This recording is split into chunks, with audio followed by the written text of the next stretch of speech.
여러분은 하루에 몇 번이나 내면의 진실을 뒤로한 채 살아가고 계시나요? 슬프지 않아도 슬픈 표정을 지어야 하고, 동의하지 않으면서도 고개를 끄덕여야 하는 순간들 말입니다.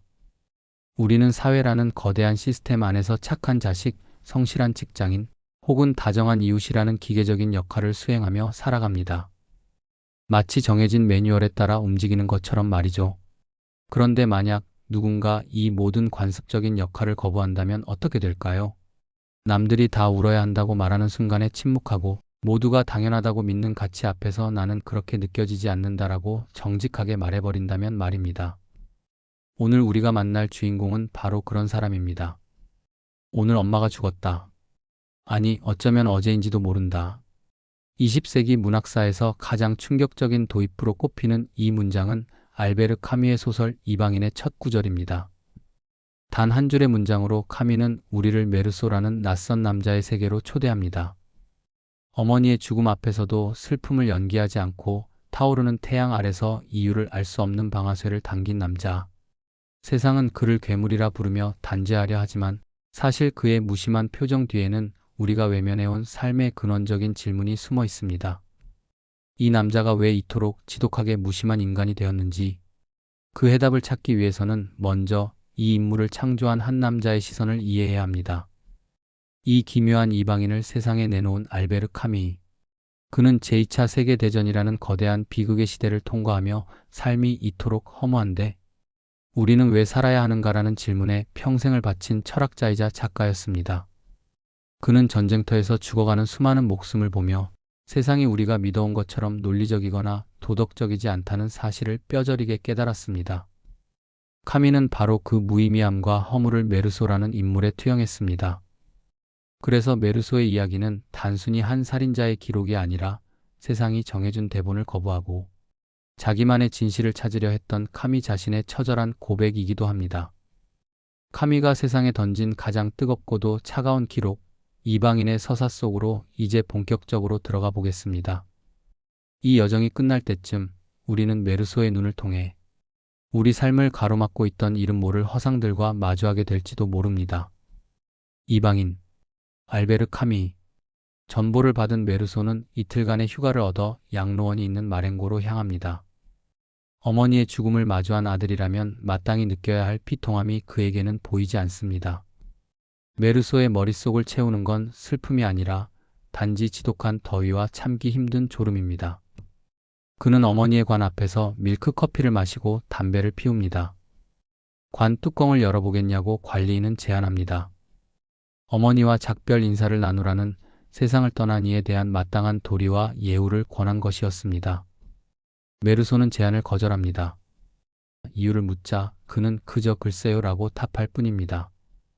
밤을 새워 관을 지키는 동안 메르소는 주위에서 우는 노인들을 보며 기이한 이질감을 느낍니다. 그들에게 죽음은 어떤 의식이었지만 메르소에게 그것은 그저 피곤한 하룻밤일 뿐이었으니까요. 다음 날 장례 행렬이 이어집니다. 아스팔트는 열기에 녹아내리고 구두약 냄새와 꽃 향기가 뒤섞인 채 태양은 사정없이 내리쬐입니다. 메르소가 이 장례식에서 기억하는 것은 어머니와의 추억이 아닙니다. 살을 파고드는 열기, 땀방울이 뺨을 타고 오르는 감촉, 그리고 장례식이 끝나면 집에 돌아가 12시간 동안 잠을 잘 수 있다는 안도감뿐이었습니다. 장례식을 마치고 돌아온 다음 날은 토요일이었습니다. 메르소는 다시 수영을 하러 나갑니다. 그곳에서 예전 직장 동료였던 마리를 만나죠. 두 사람은 코미디 영화를 보고 함께 밤을 보냅니다. 어머니를 땅에 묻은 바로 다음 날 여자를 만나고 웃으며 즐거워하는 남자. 메르소는 문득 생각합니다. 어머니의 장례식을 치렀으니 이제 다시 일상으로 돌아온 것뿐이다. 변한 것은 아무것도 없다. 그에게 삶은 거창한 의미의 연속이 아닙니다. 배가 고프면 먹고 몸이 원하면 사랑을 나누고 졸리면 자는 것. 그는 자기 자신에게조차 거짓말을 하지 않습니다. 마리가 자신을 사랑하느냐고 물었을 때 그는 그런 건 아무 의미도 없지만 사랑하는 것 같지는 않다라고 덤덤하게 대답합니다. 친절하게 보이기 위해 혹은 상대의 기분을 맞추기 위해 꾸며낸 말을 하지 않는 것. 그것이 메르소라는 인간이 세상을 대하는 방식이었습니다. 하지만 이 지독한 정직함과 무심함은 역설적으로 그를 거부할 수 없는 비극의 소용돌이 속으로 밀어넣습니다. 그 시작은 이웃집 남자 레몽과의 만남이었습니다. 레몽의 부탁으로 그의 변심한 정부에 대해 거짓 증언을 해준 메르소는 그녀의 오빠인 아랍인들의 타겟이 됩니다. 어느 뜨거운 일요일 레몽과 함께 해변 별장을 찾은 메르소는 그들을 미행해온 아랍인들과 마주칩니다. 첫 번째 충돌에서 레몽이 칼에 찔려 부상을 입습니다. 치료 후 복수를 위해 총을 들고 다시 나가는 레몽을 따라 나선 메르소는 더 큰 불상사를 막기 위해 레몽을 설득해 그 권총을 건네받아 주머니에 넣습니다. 상황은 일단락되었고 일행은 모두 집으로 돌아갑니다. 하지만 메르소는 집으로 들어가는 대신 다시 해변으로 향합니다. 그를 움직이게 만든 건 어떤 의지나 목적이 아니라 머리를 짓누르는 지독한 열기였습니다. 그는 그저 태양을 피해 잠시라도 쉴 수 있는 서늘한 샘이 있는 곳으로 가고 싶었을 뿐입니다. 그런데 그 샘가에는 충돌했던 아랍인 중 한 명이 이미 그늘 속에 누워 쉬고 있었습니다. 메르소가 다가가자 아랍인은 몸을 일으키며 칼을 뽑아 들었습니다. 그 순간 칼날에 반사된 눈부신 햇빛이 메르소의 이마를 채찍처럼 때렸습니다. 뜨거운 땀이 눈을 가리고 눈앞은 온통 붉은 빛으로 번졌습니다. 메르소는 이 견딜 수 없는 열기 속에서 온몸이 타들어가는 듯한 감각의 한계를 느꼈습니다. 순간 몸은 팽팽하게 긴장했고 눈앞이 흐려지면서 하늘은 불을 뿜는 것 같았습니다. 그는 주머니에 있던 레몽의 권총을 움켜잡습니다. 그리고 방아쇠를 당깁니다. 당! 단 한 번의 총성으로 정적은 깨졌습니다. 하지만 메르소는 거기서 멈추지 않았습니다. 그는 이미 쓰러진 육체를 향해 다시 4번 더 총을 쏩니다.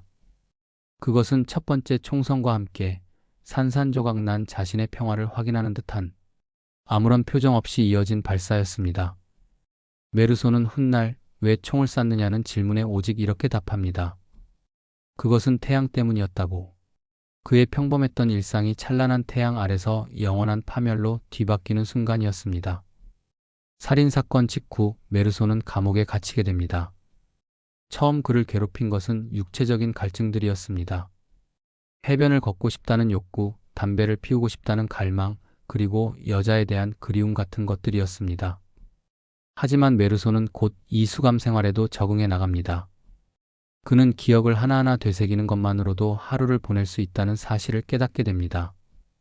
그에게 감옥은 그저 또 다른 형태의 일상일 뿐이었습니다. 자유가 조금 제한되었을 뿐 삶의 본질은 변하지 않았다고 느끼며 그는 무심하게 하루하루를 보냅니다. 하지만 이 평온한 무관심은 오래가지 못했습니다. 감옥 문이 열리고 그는 이제 세상을 대신해 자신을 심판할 법정으로 끌려나갑니다. 메르소 본인에게는 그저 일어난 일이었던 그 살인과 장례식이 세상의 눈에는 어떻게 해석되고 있었을까요? 재판이 시작됩니다. 그런데 재판의 양상은 기묘하게 흘러갑니다. 검사는 메르소가 저지른 살인 사건 그 자체보다 그가 어떤 사람인지에 대해 집요하게 파고듭니다. 증인석에 앉은 양로원 관리인에게 검사는 묻습니다. 피고가 어머니의 시신 앞에서 울었습니까? 관리인은 대답합니다. 아니요, 울지 않았습니다. 밀크커피를 마시고 담배를 피웠습니다. 이 대답은 법정의 공기를 차갑게 얼려버립니다. 검사는 외칩니다. 피고는 도덕적 양심이 없는 자이며 영혼을 갖지 못한 인간입니다. 어머니의 장례식에서 울지 않는 자는 살인범과 다를 바 없습니다. 메르소는 이 모든 과정을 마치 남의 이야기인 양 무심하게 지켜봅니다. 변호사는 그를 변호하지만 정작 메르소 본인은 그 법정이라는 연극에서 철저히 소외된 느낌을 받습니다. 판사가 살인의 동기를 묻자 그는 망설이다 진실을 말합니다. 그저 태양이 너무 뜨거워서였다고 말이죠. 법정 안은 비웃음으로 가득 차고 결국 그는 사형을 선고받습니다. 이제 좁은 감옥에 갇힌 메르소에게 부속 사제가 찾아와 신의 이름으로 회개할 것을 끈질기게 강요하기 시작합니다. 그때였습니다. 평생을 무심하게 살아왔던 메르소의 내면에서 처음으로 격렬한 분노가 터져나옵니다. 그는 사제의 멱살을 잡고 포효합니다. 당신이 말하는 내세의 구원 따위는 지금 이 순간 내가 느끼는 죽음의 진실보다 중요하지 않다고 말이죠. 그는 죽음이라는 절대적인 한계 앞에서 가식적인 위로를 거부하고 오직 자기 자신의 진실만을 마주하기로 선택한 것입니다. 사제가 떠나고 다시 고요해진 밤.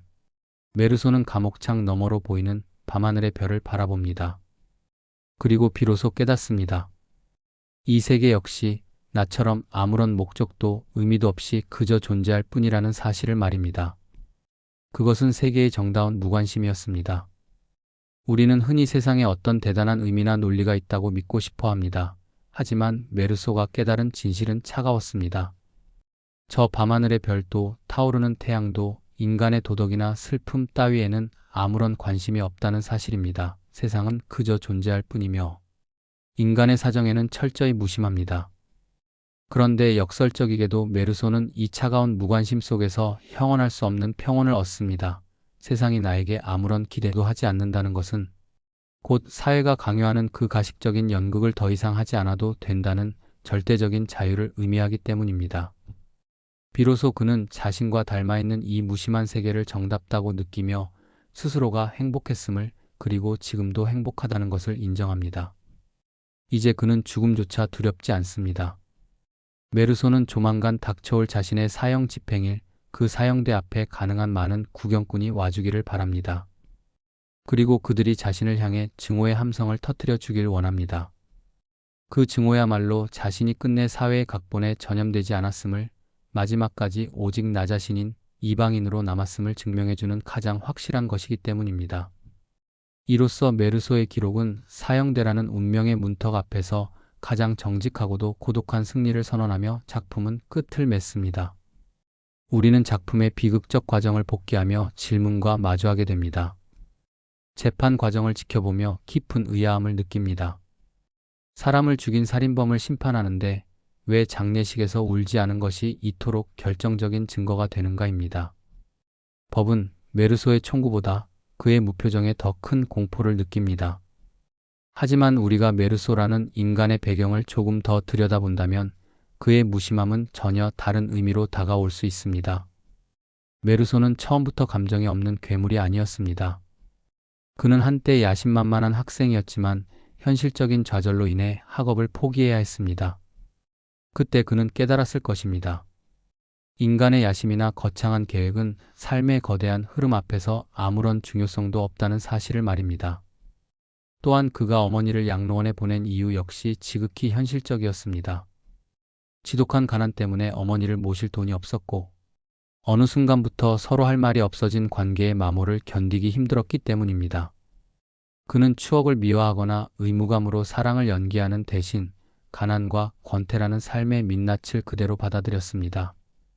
과거를 후회하거나 미래를 기대하기보다 지금 마시는 커피의 온도, 내리쬐는 햇살의 감촉 같은 현재의 감각에만 충실한 인간이 된 것입니다.